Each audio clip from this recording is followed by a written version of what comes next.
কয়েক দফা সময় পেছানোর পর ভারতীয় পাইলট অভিনন্দন বর্তমানকে ফেরত দিল পাকিস্তান।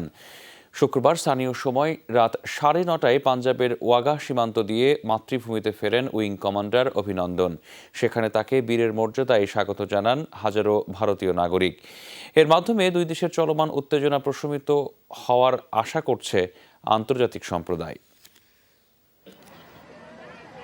দুদিন ধরে দিল্লি ইসলামাবাদ চলমান উত্তেজনার কেন্দ্রে ভারতীয় বৈমানিক অভিনন্দন বর্তমান। তার মুক্তির খবরে শুক্রবার সকাল থেকেই সবার নজর ছিল পাঞ্জাবের ওয়াগা সীমান্তে। অভিনন্দনকে স্বাগত জানাতে সীমান্ত চৌকিতে জড়ো হন হাজারো ভারতীয়, ছিলেন সরকার ও সামরিক বাহিনীর প্রতিনিধিরাও। তবে লম্বা অপেক্ষায় থাকতে হয় সবাইকে। নানা জটিলতায় কয়েক দফা পেছায় হস্তান্তরের সময়। শেষ পর্যন্ত স্থানীয় সময় রাত 9:30টার দিকে মাতৃভূমিতে ফেরেন উইং কমান্ডার অভিনন্দন।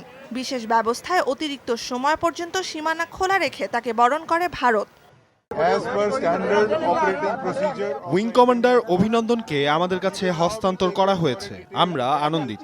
তবে এখন ভারতীয় বিমান বাহিনীর সাধারণ নিয়ম মেনে তার কিছু সাধারণ মেডিকেল চেক আপ করা হবে, কারণ উড্ডয়নরত অবস্থায় বিমান থেকে লাফিয়ে পড়তে হয়েছে বলে স্বাভাবিকভাবেই তার ওপর দিয়ে অনেক ধকল গেছে।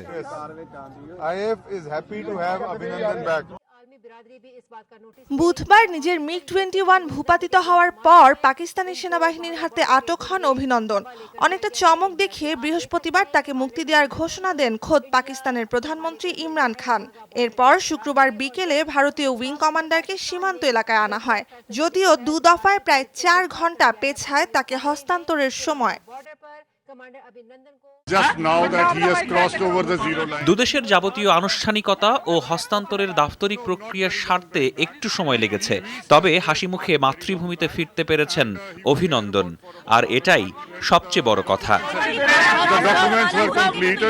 গ্রেফতারের দিনই চোখ হাত বাঁধা অভিনন্দনের ভিডিও প্রকাশ করে ইসলামাবাদ। পরে জেনেভা কনভেনশন লঙ্ঘনের অভিযোগে ভিডিওটি সরিয়ে নেওয়া হয়। শেষ পর্যন্ত পাইলট দেশে ফেরায় এটিকে নিজেদের জয় বলেই মনে করছে নয়াদিল্লি। এমন এক যুগে আমরা বাস করছি যখন সশস্ত্র বাহিনীগুলো সর্বময় ক্ষমতার অধিকারী। সেজন্যই সন্ত্রাসীদের তৎপরতা কমে আসছে এবং ভবিষ্যতে আরও খারাপ অবস্থা হবে তাদের। নয়া ভারতে সন্ত্রাসীরা যা ক্ষতি আমাদের করবে, সুদ সহতা ফেরত দেওয়া হবে। গেল কয়েকদিনের ঘটনাপ্রবাহ তারই প্রমাণ। প্রায় 3 দিন পাকিস্তানের হেফাজতে থাকার পর দেশে ফিরলেও এখনই বাড়ি ফিরতে পারছেন না অভিনন্দন। নিরাপত্তাজনিত কারণে আপাতত বিমান বাহিনীর তত্ত্বাবধানেই থাকতে হবে তাকে। নুসরাত কামাল, যমুনা নিউজ।